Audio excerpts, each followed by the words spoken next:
Okay, a warm Monday approaching afternoon. It was a warm morning for me. I had to do some yard work. Next 2 days, I'm going to be doing stuff in the evening rather than the day. But I'm up and I wanted to make a video talking about something kind of simple. I do have something more fun planned at another point. I do like talking games. I'm probably going to talk Command and Conquer again because I'm in the middle of Kane's Wrath and I have a lot to say about it. And also my Kane theory as well. So, which I think actually I'm more sure now than I was when I made my original video. That I think that's actually what they were going for. So what I'm going to talk about is Biden's problem. He's got 1,000 different problems, but specifically what I'm talking about is it's the who is he appealing to problem. So we're going to go back to 2016 real quick. 2016, Trump had a hyper-energized base that was a decent size, but they were not going to win it alone on them. They believed he was going to govern like a populist conservative. That's actually the most probably, and conservative might not even be the right word, but basically a populist who's like a very pro-American, like somebody who's, they're not like a radical libertarian, but they do love the country deeply, and they're not looking to basically flip systems upside down. They're looking to basically clear out the swamp. So that's what people really liked. They liked his plan. They liked his wall. They liked the fact that he was going to protect the working class and the middle class. It was, like his rhetoric was pretty good in terms of the things he said he was going to do, particularly for conservatives. His judges, he picked from people who were constitutionalists. They weren't trying to. They're not like a Sotomayor or a Kagan where they want to choose their cases and whatnot based on what they think should be politically the case. No, they just read the law and then they say how it's supposed to be interpreted. That's what we want. That's what we want from a Supreme Court. So, and he was against Hillary Clinton, who had a smaller energized core base. So there was a big enthusiasm gap between Hillary Clinton and Donald Trump. I think because of she was around longer in politics. I think she was more disliked than Trump. People who hated Trump really hated Trump, but I think in general, like if you go across the left and the right, even if they dislike her for different reasons, she kind of was the epitome of the swamp creature that Trump had said from the beginning he was running against. And, they could have he wouldn't have been able to use that rhetoric had they went with Sanders. I still think he would have won, but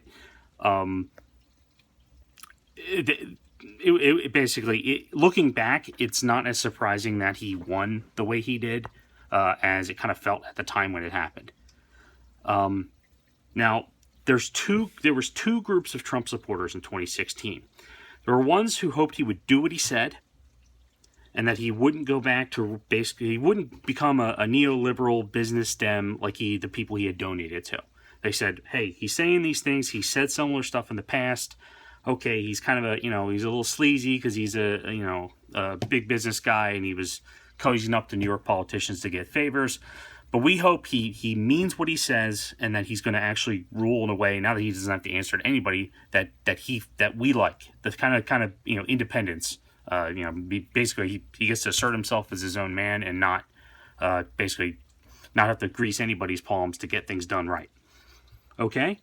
And the second group were the people who they didn't think that they thought he's probably it might be a sham.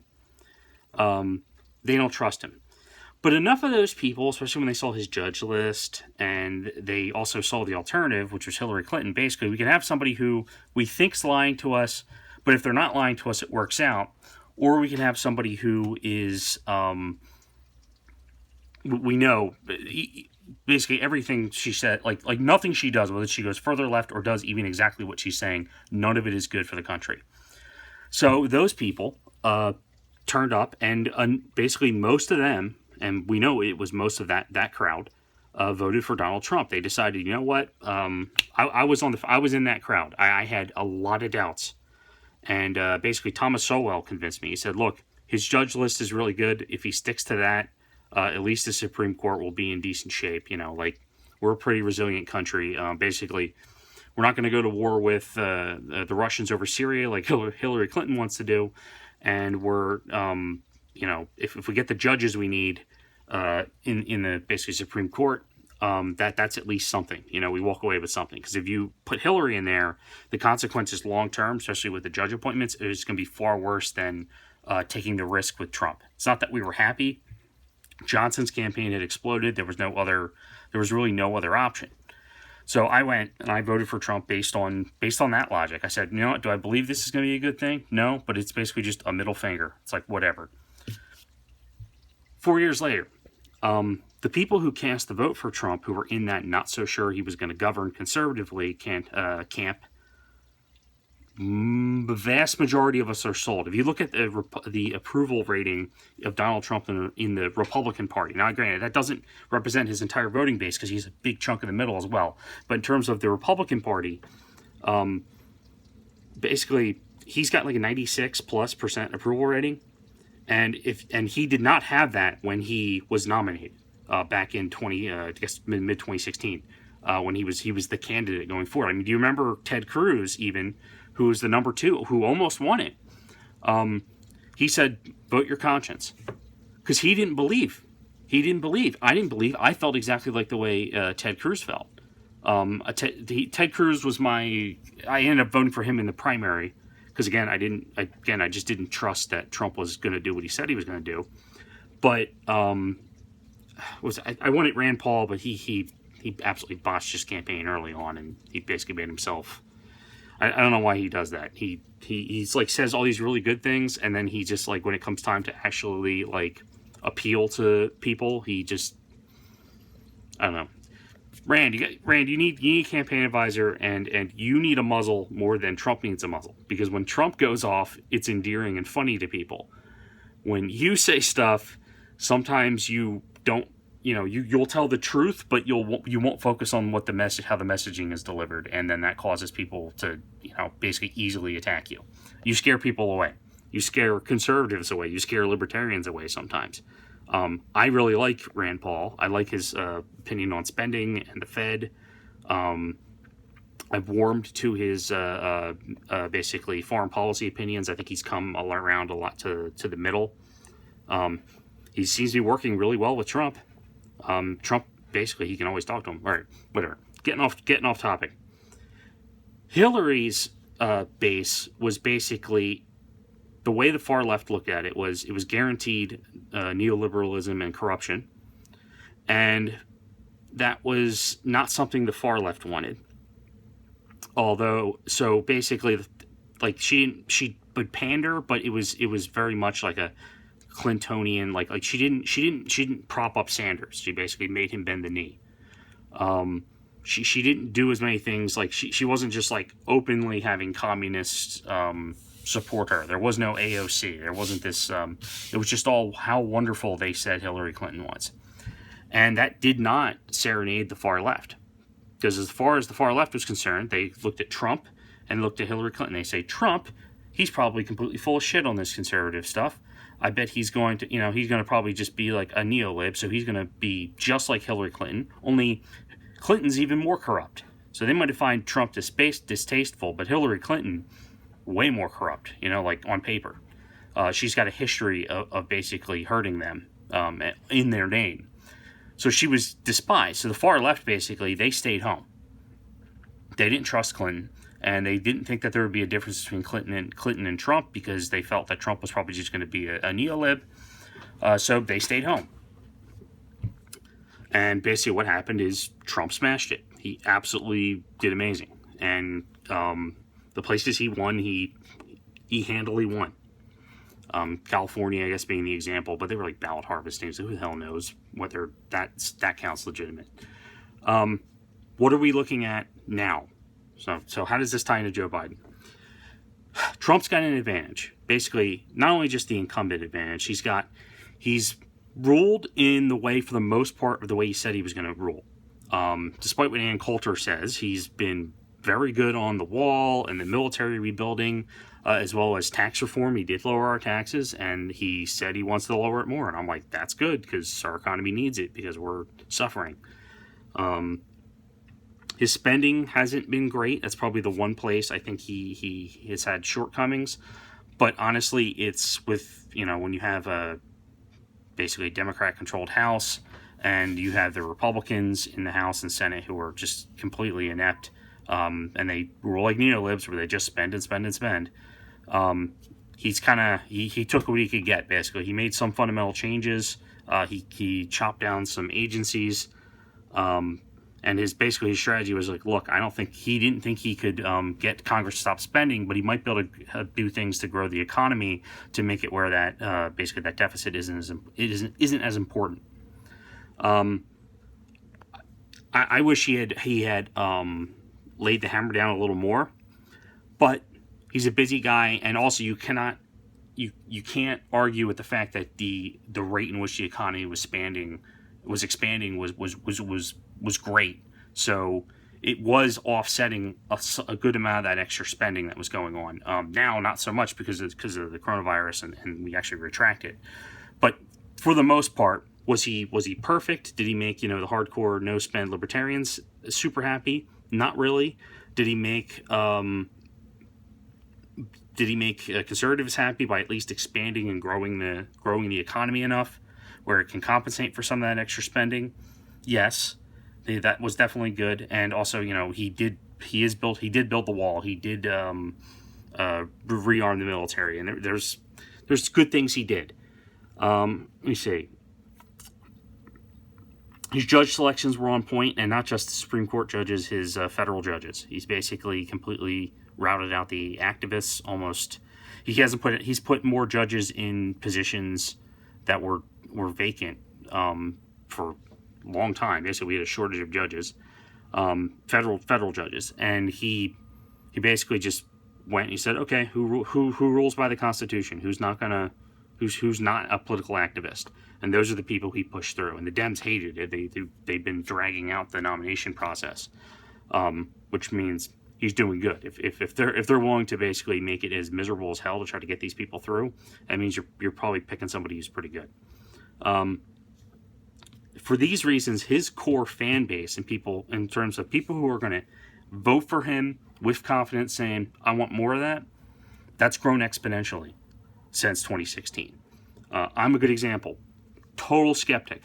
I was like, well, lesser of two evils.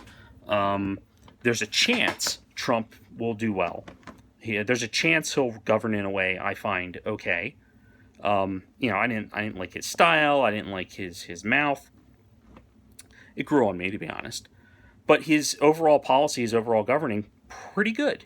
So when I'm going to vote in November, unless something really, really crazy happens, I'm voting with confidence. It's like, yeah, it worked out when I voted for him last time. I'm definitely going to vote for him again. And there are a ton of classic conservatives, lifelong Republicans, the people, and particularly like Ted Cruz's core base, who are like constitutionalists. They see Trump. Yeah, the only gripe they have is sometimes he says he has powers that he doesn't have. He never acts on them. That's good. And he banned bump stocks, so we're not super happy about that. But overall, particularly when you look at the alternative, Trump's a much, much safer bet. You don't really nobody considers not voting because they see Biden as the alternative, and they're like, yeah, no, we don't want to risk that. Trump is fine. If we get 4 years of holding the status quo, that'll still be a better decision than whatever the hell this Biden's going to be doing. Now, Biden, this is his disadvantage, and it's basically a pronounced version of the disadvantage Hillary Clinton had. Not only is he dealing with the fact that he's got an incumbent with a huge fan base already, because it's always harder to take on the incumbent. His core base of people who are like, yeah, Joe Biden is the choice. I wouldn't want anybody else. I don't know where those people are. I'm not sure if those people even exist. They're very small. People run. If you ever see like a Joe Biden ad, and it's like like the best of his speeches, and they show pictures like it's that that facade of Democrat for the people kind of facade. There's a couple people who buy into that. Most people do not. Most people are, they look at basically the corruption and the criminality in the Obama administration. They know he was right there. They look at his voting record. They look at the stuff he did on the crime bill, where basically, oh, he'll be tough on crime, and then when those problems basically when he creates problems and things get worse, then it's, oh man, the police are bad. We need to reform the police. Like they create.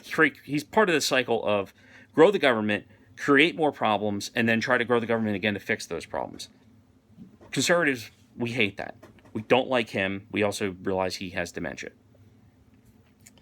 The left, and the reason why I'm talking about conservatives when I'm talking about Biden's energized base is because there's nothing to talk about. He doesn't have one. Second thing is basically his second group who he's appealing to are basically the far left communist left.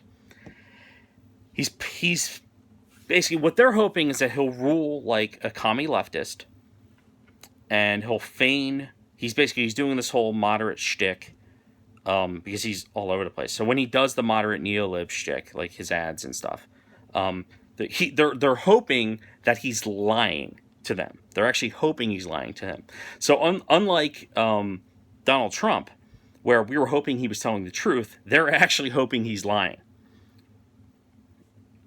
So you see kind of where the issue is. So this, of course, basically the neo-lib shtick is to appeal to the clueless center left. Basically, I don't like conflict. So the socially acceptable thing to do is to vote for Joe Biden. So that's what I'm doing.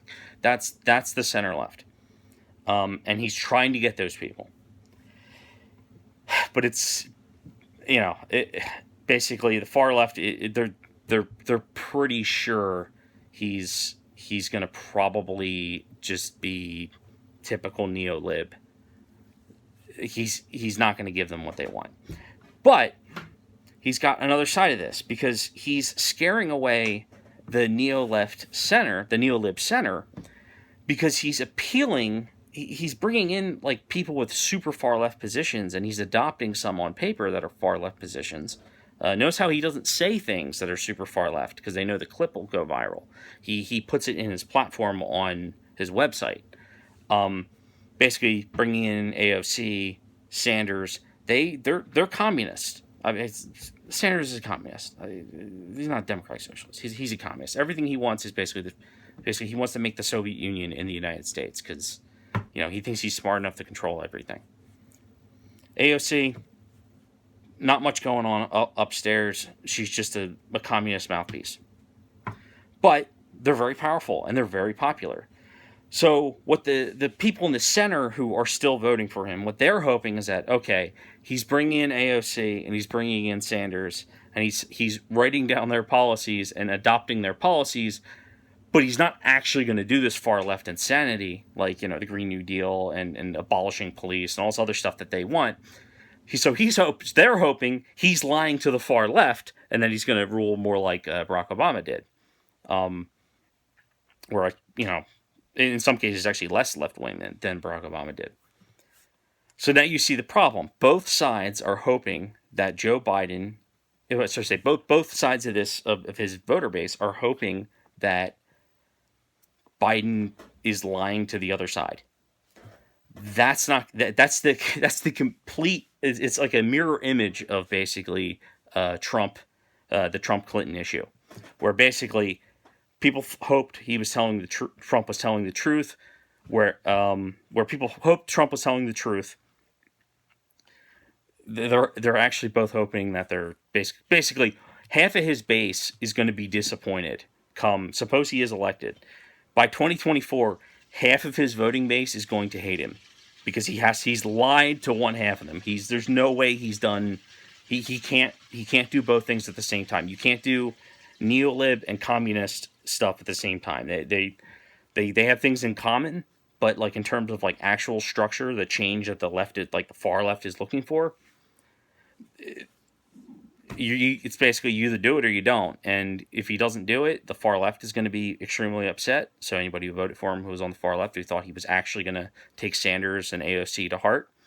And if he does go far left and crazy, all the moderates that basically are going to say, hey, well, remember those other moderates who warned that basically he was cozying up these leftist nutcases? Well, he basically is letting them run the show. I'm sure the vice presidential pick will have a lot to do with things, because basically that's who you're electing president. Biden's got dementia. Like, we know that's anybody who is paying attention at all realizes Biden has major cognitive decline, and he should have never been in this race in the first place. I don't know. Basically, the DNC has created this problem. So I say, yeah, let them wallow in it. But that's the issue. Now, what is the left strategy? Because the people at the DNC, like the Nancy Pelosi's, the people up top who are the organizers, who realize that basically they use they look at the far left as an energized tool, and they use them, and then they just basically use corruption and burying and do this kind of neolib stuff, and they try to appeal to the center. Basically, they're just trying to amass more power, but they realize that there's two factions within their own faction that don't have the same goals. So their strategy is basically the one thing that ties those two groups together, which is the irrational, unbelievably energized hatred they have for Donald Trump. They're hoping that even though both sides don't like each other necessarily, each side thinks they're destroying the Democrat. Each side thinks the other is destroying the Democrat Party. It's kind of like, actually, it's a lot like the neocons and basically the populists and the traditional cons. Basically, the populists and traditional conservatives found a middle ground, teamed up, and they got Trump. And the neocons were pretty much pushed out of the Republican Party. There's some people who still have the R in their name, but like they don't have any. John McCain's dead, and has Bush been brought in on anything? Is he a kingmaker like the way the Clintons were? No. So basically, you built Bill Kristol's, like they hate Trump so much they basically have joined the neo-lib left, because in a lot of ways, basically neocon and neo-lib they're kind of the same thing. I think the neo-libs are more power hungry, and I think there was a shitload more of them than there were neocons. But basically, the Republican Party had that cleansing. Basically, they decided what direction they were going to go. They were either going to become a neocon party, and basically libertarian types, constitutional types were going to have to split off and do their own thing, or they were going to become basically a more traditional constitutional party that's a lot more flexible on social issues and basically just wants to reduce the size of government. That's the solution in a lot of social issues cases. That we want to have job security, we want to take care of the middle class, we want to take care of the working class, but not having labor pour in from the South, and that's illegal, and basically illegal immigration. Watch my video on slavery if you kind of want more details on that. I should say, you'll probably get a good idea of why conservatives really don't like illegal immigration. So basically, the Democrats are at this same impasse that the Republicans were at. Only the problem is they've got two factions that are big. They've got the neo-lib, cover your eyes and ears, pretend everything's fine, we just don't like Trump. And then there's the far-left communists who are, firebombing federal buildings. Those two can't coexist, and both of them are hoping that Biden is lying to the other group of them. That's not a good coalition. In the Republicans' case with Trump, it was, we think he's lying, we hope he's telling the truth. And then the other side said, we think he's telling the truth, and we are sure he's going to tell the truth, we're going to vote for him. That's a much more persuasive argument to pull people in your own camp into supporting a candidate than basically trying to go to your people saying, yeah, I know he cozied up to the far left, and he endorsed some kind of insanity, but there's no way he's actually going to implement that. And then on the far left, trying to convince far left radicals who are energized to say, hey, well, we should trust this party guy, the party that screwed Sanders, our savior, over, and I hope he's just lying to the middle, and he's going to do a complete 180 on the way he governs, because he has governed, and he's actually going to bring in these far left people, commies we like. That's not a very convincing argument to somebody who's a communist or a far left socialist. That they don't trust that.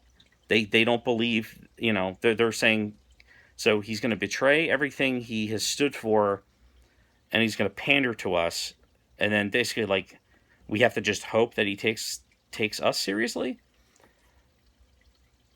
or switches. And then the other side saying like he's got cognitive decline and he's bringing all these far left people we don't like into the fray. I hope he's just pandering to them, but he's going to piss them off if he does what we want him to do. That's not a good argument to. It's not a good argument to select a candidate, and it's not a good argument to. It's not a good argument to vote for the guy. So, what's happening moving forward? How is this going to affect the election? I think. I don't know how it's going to turn out. You tell me. But I think that's a fundamental disadvantage, and I don't think. Although I'm presenting it from, I guess, my perspective, which you could say is right-wing or Republican. I'm more of a libertarian, believe it or not. The libertarians think I'm a neocon, and the neocons think I'm a libertarian, which I'm definitely more of a libertarian. I just have, I don't have my head up my ass on certain foreign policy issues. Libertarian Party, man, that's, okay. I'm actually going to go into this for a minute. Trump appealed to essentially the libertarian core that the Republicans lost in the W era, and they lost before that too. They've actually kind of lost them since Reagan, and even Reagan really wasn't libertarian enough for your average libertarian. These people were abandoned, and this is why the Libertarian Party, although it was a small, it's still got a lot of fervor. And you think, like, how many people are libertarians versus what percentage of the vote do they get? Well, there's more people who are libertarians who basically say, well, we have no chance of winning, and the alternative is much worse, so I'm going to vote for... They're going to vote for Mitt Romney or W, or whoever, versus whoever the left is putting out, because they're going to set libertarian goals back even further, as opposed to, someone who might set it back, but at least isn't going to actively try to destroy them.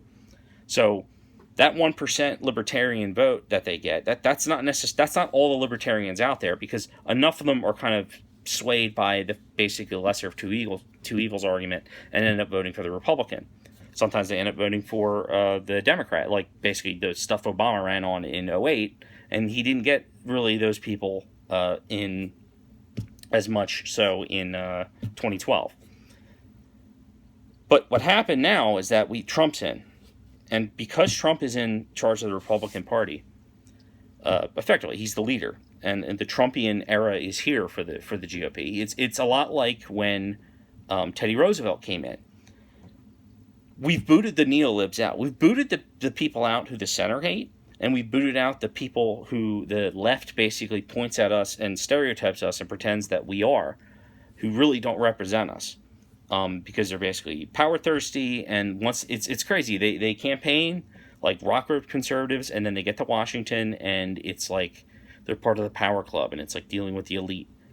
And then basically you can say, well, I can vote for this guy and hope he does something better this time, because he is voting some way in ways I like, and the alternative is some like left-wing lunatic. So that's how that's why those people perpetually stayed in power.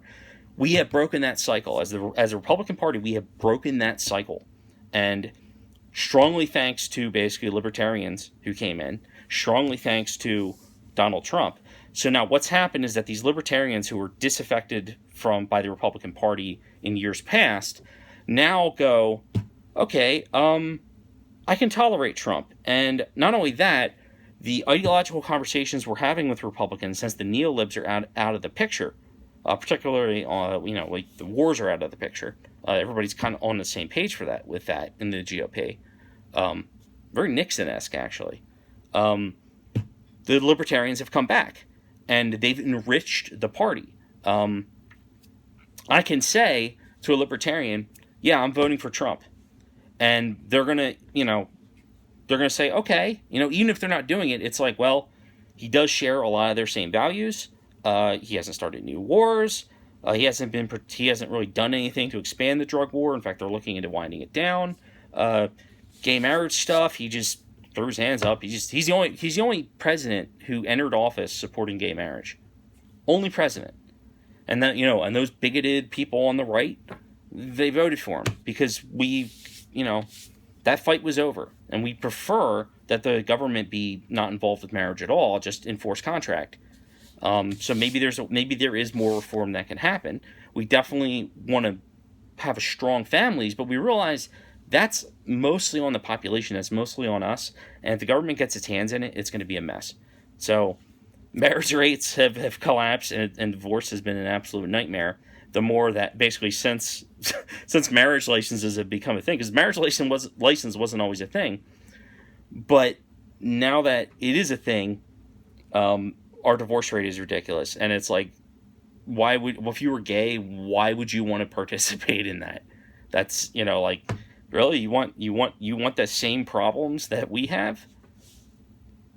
Okay, all right, you're going to regret it. So,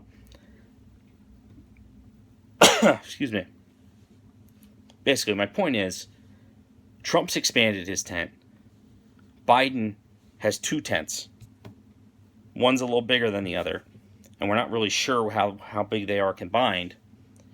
But both tents are hoping that he's lying to the other tent. That's, and the only thing holding them together is their burning hatred, their TDS, their burning hatred for Donald Trump. So, the Republican tent, we kicked out the neocons, which was a small tent, and we brought in the moderates, the center, the working class, and the libertarians who we had previously lost. Now they have somebody who's an utter joke. She endorsed BLM because Libertarian Party, guys, it's over. It's over. Come to the Republican Party. Help us. Boomers don't know what's going on. We still have people who complain about anime and video game violence. Come join our party so that we can outvoice those people and show that, hey, think here. That's, even if you think that's true, it's not enough of a winning issue to bother basically having the entire country fall to socialism because you don't like, anime titties. I'm sorry. Let's pretend you were actually in the moral right and you were actually correct, which I don't think they're correct, because particularly from a freedom of speech standpoint. That versus AOC's new Green Deal or Green New Deal.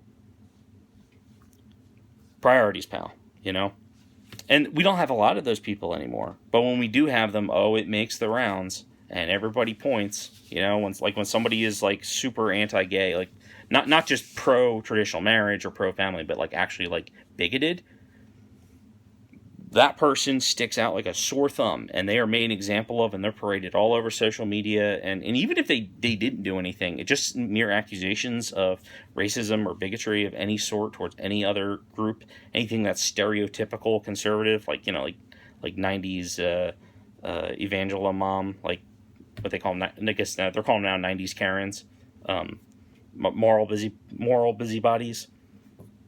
Anything that comes up like that from a GOP politician, even if they're just running, even if they're not elected, that stains all of us. It goes, the moderates see that and they go, I guess the Republicans haven't changed. And the left goes, this is what we're fighting against. Because if you're on the left and you don't really know how economics works, and you hear somebody saying, we're going to give you free healthcare, we're going to give you all these things, and we care so much about the working class. Suppose you're just not economically literate, or you're, indoctrinated by college or something to be a socialist. And maybe you're not that passionate, right? But now that they're holding up a guy who says they want to take away your Grand Theft Auto. So then what are you going to do? You're going to say, I don't understand this economic stuff, but, it's probably all the same, but I don't want them taking away my video games. And then they vote left wing. And then, maybe you keep your video games, because you probably won't with the left anymore because, they're problematic. But then socialism comes, and then everything's miserable and terrible. And then the big boogeyman of the religious right, they prop that up. And the religious right was a serious faction and concern within the GOP. They have changed significantly, the religious right. I don't think they were necessarily as big as big as they're made out to be. Like every single person in the GOP is a Bible thumper. No, we're not Bible thumpers. We're sinners and smokers and drinkers. That's the majority of us, and we know that. I'm not a smoker because I'm not a drinker either, because the medicine I'm on, it's like they just say like, oh well, your liver's gonna have trouble. I'm like, yeah, I'm just gonna hold off on that. But anyway, 35 minutes on Joe Biden's problems. I hope this was kind of like having, it's not a conversation because it's, it's a video, so it's one-sided, but basically hearing out, essentially, if you're on the left particularly, or you're in the middle, hearing out kind of what the modern right's perspective is on, hearing essentially what the GOP reformists are pushing for, what the Trumpites, Trumpian, what this actually means, and hopefully some of you guys can understand why Biden's not that popular, why we scoff at the whole approval rating stuff. We just kind of shrug our shoulders because Trump's got his core locked down, and he's got the Republican Party locked down. I mean, John Kasich aside, you're still going to find, anybody who steps out and does something different, they get amped up as if, oh, look, there's a problem in the Republican Party. Look, we got 96% of the people pumped to vote for Trump in the Democrats. Can you say you've got, if you ask them if they hate Trump, they all say yes. But if you ask them they're enthusiastic about Joe Biden, the only enthusiasm is because they can't wait to vote for somebody who's not Donald Trump. They're not enthusiastic about voting for Joe Biden. So, talk your ear off. I hope that made sense. I hope that cleared up to people who are not political, kind of what's kind of going on in the meta. And I'm probably going to do another video later.